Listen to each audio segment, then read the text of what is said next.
ನಮಸ್ತೆ, welcome to my channel astro spirituality.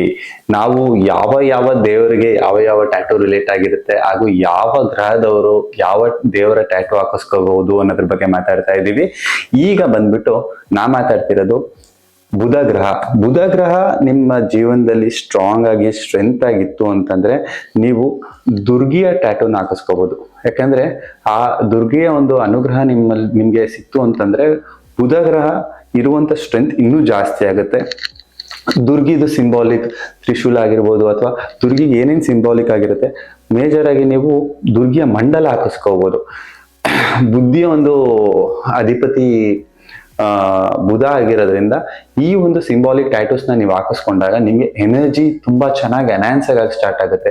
ದೇವಿಯ ಒಂದು ಅನುಗ್ರಹ ನಿಮ್ಮಲ್ಲಿ ತುಂಬಾ ಚೆನ್ನಾಗಿ ಇನ್ನ ಪ್ರಬಲವಾಗಿ ಮೂಡಕ್ ಸ್ಟಾರ್ಟ್ ಆಗುತ್ತೆ.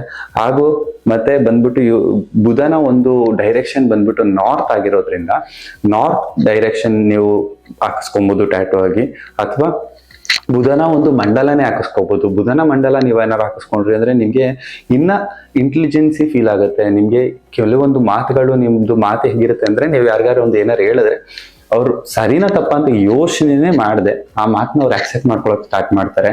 ಅಂದ್ರೆ ಯಾಕಂದ್ರೆ ನೀವು ಹೇಳುವಂತ ಮಾತು ಅಷ್ಟು ಪರ್ಫೆಕ್ಟ್ ಆಗಿರುತ್ತೆ ಅಂತ.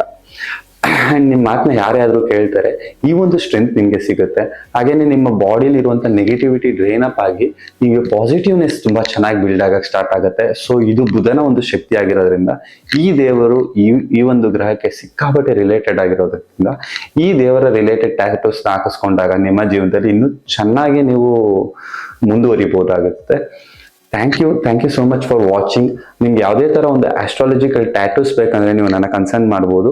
ಹಾಗೇನೆ ಯಾವುದೇ ತರ ಆಸ್ಟ್ರಾಲಜಿಕಲ್ ರಿಲೇಟೆಡ್ ನಿಮ್ಗೆ ಡೌಟ್ಸ್ ಇತ್ತು ಅಥವಾ ಕ್ವಶನ್ಸ್ ಇತ್ತು ಅಂದ್ರೂ ಬೇಕಾದ್ರೂ ನೀವು ನನ್ನ ಕೇಳ್ಬೋದು. ನನ್ನ ನಂಬರ್ಸ್ನ ನಿಮ್ಗೆ ಕೊಟ್ಟಿರ್ತೀನಿ. Thank you so much.